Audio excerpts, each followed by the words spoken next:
Hello and welcome to day 7 of the Reframe Therapy video advent calendar. Welcome back, and today's topic we're going to talk about sleep and the importance of a good night's sleep, and looking at your sleep environment and is it conducive to a good night's sleep.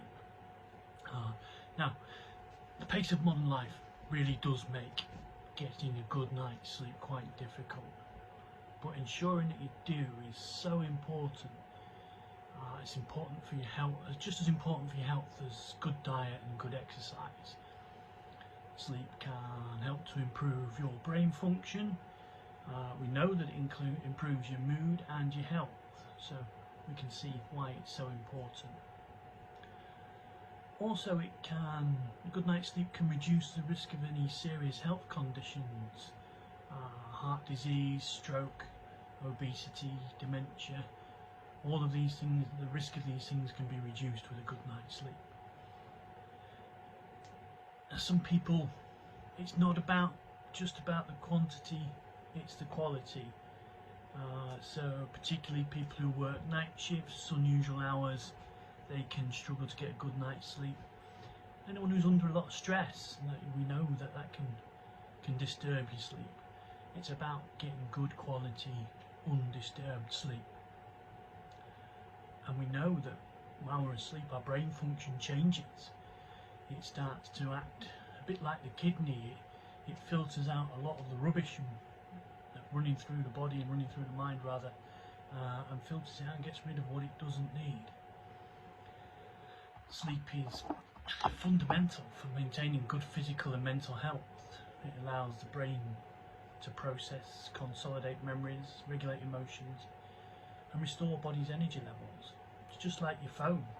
Your brain needs to be recharged, and insufficient or poor quality sleep can lead to or exacerbate a range of mental health problems: depression, anxiety, irritability and mood swings.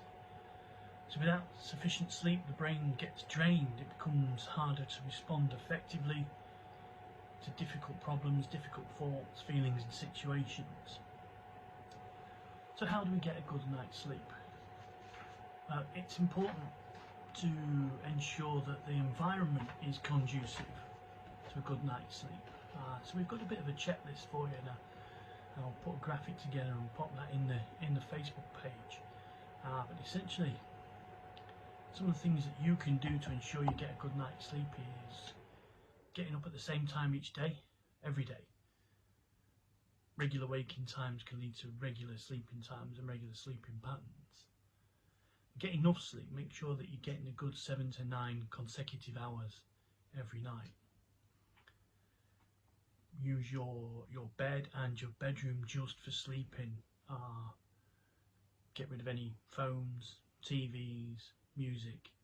Don't read, don't eat in bed. Just use it for sleeping. And when you wake up, get out of bed. Get out of bed as soon after you've woken up. Staying around in bed makes it harder to get up and can lead to you falling back to sleep again. Get exposure to bright lights. So when you wake up, open the curtains, or like say, get out of bed as soon as you can and move to a different room. Regular exercise. So we all know when we've had a physically busy day, you'll sleep well tonight, the old saying. So get plenty of exercise. Avoid caffeine, stimulants, anything like that after lunchtime. And get yourself off grid. As I've said earlier about electronics, get rid of the phones at least an hour before you go to bed. And make sure your bedroom and you are at a comfortable temperature, not too hot, not too cold. And avoid excessive liquids, because reducing liquid intake minimise the need for you to get up. The body's not having to process that as well. So that's just a few things that you can do to try to improve your quality of sleep and your sleep environment. Let us know what you think in the comments and hit the subscribe button. And look out for at the weekend, we've got some special offers each weekend for you between now and Christmas. So thanks for watching, and we'll see you tomorrow.